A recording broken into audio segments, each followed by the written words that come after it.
Alhamdulillahi muna godiya mutane da Allah su rika fahimtar da mutane yanda yan jarida in za su dauki headline su suna daukar abin da za su gayyaci mutane ne ko kuma yanda za su dau hankalin mutane.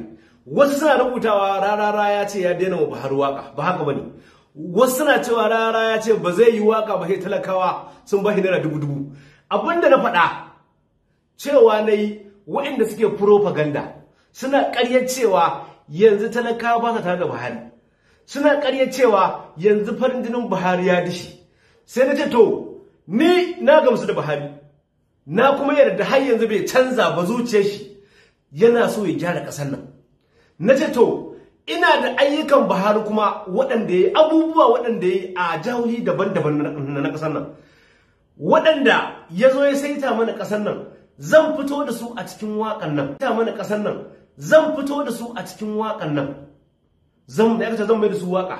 Na ce to wannan waƙar dan in nuna ma wancan ƙarya suke, talakawa ne za su biya kuɗin wannan waƙar, saboda daman su ake ma propaganda, ana ɓata musu rai, ana zo ana ga musu ƙarya da gaskiya. Na ce to duk wanda ya gamsu ya yadda kamar ni, yadda ni na gamsu, na yadda Buhari ko da yau ya ta ko gobe gaban jibi tunanin shi gyara ƙasar nan, kuma 'yan Najeriya ne a ran shi.